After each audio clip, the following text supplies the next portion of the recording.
ঘুরপথে নয়, এবার অল্প সময়ের মধ্যেই আমতা পৌঁছে যাবে সাধারণ মানুষ। নদীর জলস্তর বাড়ায় গ্রামীণ হাওড়ার জয়পুর থানার অন্তর্গত রসপুর থলিয়ায় ফেরিঘাটের বাঁশের সাঁকোয় ভাঙন ধরায় বেশ কয়েকদিন ধরেই চলছিল নৌকা পরিষেবা। পাশাপাশি যাতায়াতের সময় লাগতো অনেকটা। অবশেষে চালু হতে চলেছে বাঁশের সাঁকো, তারই চূড়ান্ত প্রস্তুতি একেবারেই তুঙ্গে। আপনাদের আবারও জানিয়ে রাখি, তুঙ্গে সাঁকো তৈরির প্রস্তুতি। ঘুরপথে আর নয়, এবার অল্প সময়ের মধ্যেই আমতা পৌঁছে যাবে সাধারণ মানুষ। নদীর জলস্তর বাড়ায় গ্রামীণ হাওড়ার জয়পুর থানার অন্তর্গত রসপুর থলিয়ায় ফেরিঘাটের বাঁশের সাঁকোয় ভাঙন ধরায় বেশ কয়েকদিন ধরেই চলছিল নৌকা পরিষেবা। পাশাপাশি যাতায়াতের সময় লাগতো অনেকটা। অবশেষে চালু হতে চলেছে বাঁশের সাঁকো, তারই চূড়ান্ত প্রস্তুতি একেবারেই তুঙ্গে ইতিমধ্যেই।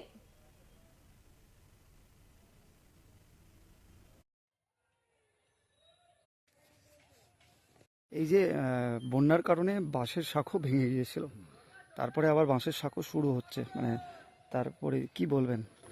না ভাই, বন্যা আসলে তো আপনার পাড়া রাখা যাবে না, কারণ তো ভেঙে বেরিয়ে চলে যাবে। এর জন্য তো নৌকো ব্যবহার করতেই হবে। আর দ্বিতীয় নম্বর কথা হচ্ছে, এখন নদীর জল কমে গেছে, এখন পাড়া হলে যাতায়াতের সুবিধা হবে। টুকটাক মানে কী বলুন দেখিনি, ওই যে টোটো বলুন বলুন এগুলো যাতায়াত করতে পারবে, কিন্তু ইঞ্জিন গাড়ি বলুন, কিন্তু নৌকো থাকলে এগুলো তো হয়ে ওঠে না। এটা হচ্ছে একটা বিষয়। এই যে পাড়া শুরু হলো, অনেকটা সুবিধা। হ্যাঁ, অনেকটা লোকেরও ধরুন ঘুরপথ দিয়ে যে ঘুরতে হতো আমতা দিয়ে বা ওদিক দিয়ে উদয়নাথপুরের দিক দিয়ে, এতে করে কি এটা দিয়ে অনেকটাই সুবিধা হয়। তুঙ্গে সাঁকো তৈরির প্রস্তুতি। ঘুরপথে আর নয়, এবার অল্প সময়ের মধ্যেই আমতা পৌঁছে যাবেন সাধারণ মানুষ। কারণ নদীর জলস্তর বাড়ায় গ্রামীণ হাওড়ার জয়পুর থানার অন্তর্গত রসপুর থলিয়ায় ফেরিঘাটে বাঁশের সাঁকোয় ভাঙন ধরেছিল। তবে বেশ কয়েকদিন ধরে চলছিল নৌকো পরিষেবা। অবশেষে চালু হতে চলেছে বাঁশের সাঁকো, তারই চূড়ান্ত প্রস্তুতি একেবারেই তুঙ্গে। এ বিষয়ে সরাসরি জেনে নেব, আমাদের সঙ্গে রয়েছেন প্রতিনিধি সৌরভ মণ্ডল। সৌরভ, কি জানতে পারছো? এতদিনের সাধারণ মানুষের অসুবিধা অবশেষে অপেক্ষার অবসান, সাঁকো তৈরির কাজ শুরু হয়েছে।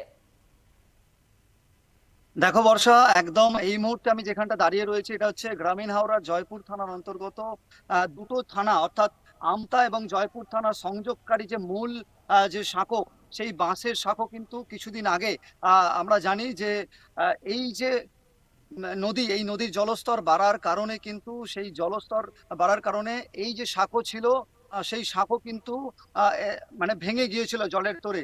আর আজকে কিন্তু সেই সাঁকো পুনরায় সাধারণ মানুষের জন্য কিন্তু চালু করা হলো। আর যে কারণে কিন্তু এই এলাকার মানুষ, বিশেষ করে এই সাঁকো দিয়ে কিন্তু হাজার হাজার মানুষ যাতায়াত করে, সে স্কুল পড়ুয়া হোক বা নিত্যযাত্রী হোক, যে সমস্ত মানুষ যাতায়াত করে তাদের কিন্তু সুবিধা হলো। আমার ঠিক পেছনে দেখতে পাচ্ছেন, একদম এখন আজ থেকে একদম এক্সক্লুসিভ ছবি আপনাদের দেখাচ্ছি সবার প্রথম এবিএসকে নিউজের পর্দায়। এই কিছুক্ষণের মধ্যেই শুরু হলো দাদা। আজ থেকে একটু ক্যামেরা পার্সনকে আগিয়ে আসার জন্য অনুরোধ করবো। আজ থেকে চালু হলো, কতটা খুশি, কতটা খুব ভালো? খুশি, কারণ লোক করে যাতায়াত করতে হতো তো, এটা খুব ভারী পড়তো আর কি। এই যে খিয়ায় যাচ্ছি, বাঁশ দিয়ে সাঁকো পেরিয়ে খুব আনন্দিত। আচ্ছা, দেখতে পাচ্ছেন আনন্দিত এলাকার মানুষ। আমি স্থানীয় একজন মানুষের সঙ্গে কথা বলে নেওয়ার চেষ্টা করলাম। আমার ঠিক পেছনে দেখতে পাচ্ছেন, আজ থেকে কিন্তু সাধারণ মানুষের জন্য খুলে দেওয়া হলো সেই সাঁকো, যে বাঁশের সাঁকো দিয়ে আর কিন্তু ঘুর পথে নয়, একদম সোজা পথে তোমরা কিন্তু বিশেষ করে যারা নিত্যযাত্রী আছে, যারা স্কুল পড়ুয়া আছে, যারা বাজার, বিশেষ করে থলিয়া বাজার রয়েছে, আমতা থেকে একদম রসপুর ঘাট হয়ে থলিয়ায় আসতে পারবেন, সেই বাজারে আসতে পারবেন সাধারণ মানুষ। আমি কথা বলে নেবো। এই আজ থেকে সাঁকো চালু হলো, কতটা খুশি? ভালো হয়েছে। আহ, আজ থেকে চালু হলো এবং কত মানুষ যাতায়াত করে দিনে? প্রচুর লোক, দেখতে পাচ্ছেন প্রচুর, প্রায় হাজার হাজার মানুষ কিন্তু যাতায়াত স্কুলের করে। সময় বিশেষ বেশি করে ভিড় হয়। আবার স্কুল খুলে গেছে, তাদের কিন্তু অনেকটাই সুবিধা হবে। আর আরো একটা জিনিস বর্ষা, যেটা জানাবো, এই যে সাঁকো, এই সাঁকো কিন্তু দামোদর নদীর জল বাড়লেই কিন্তু যেহেতু এটা আমতা টু, এটা প্লাবনের একটা আশঙ্কা দেখা দেয়, সেই কারণে কিন্তু জলের তোড়ে এই সাঁকো ভেঙে গিয়েছিল। এখন কিন্তু পুনরায় প্রায় আজ থেকে সেই সাঁকো চালু হতে খুশি এলাকার মানুষ। আমি আরেকজনের সঙ্গে কথা বললাম। দাদা, আজ থেকে চালু হলো, কতটা খুশি? না, আমাদের আমরা আমতায় 1 নম্বরে থাকি। 2 নম্বরে আসা যাওয়ার জন্য নৌকার পরিস্থিতি এমনই খারাপ ছিল, মানে আমার কারখানা আছে ছোটখাটো যা হোক একটা। সেই কারখানা যেটা 10টা পর্যন্ত চালু থাকে, সেটা আমরা 7টার সময় বরাবর করে ফেলি। আচ্ছা, কেননা পরিস্থিতি এতই খারাপ ছিল। এখন হয়ে আমরা অনেকটাই আজ থেকে মুক্ত। চালু হলো, আপনারা খুশি?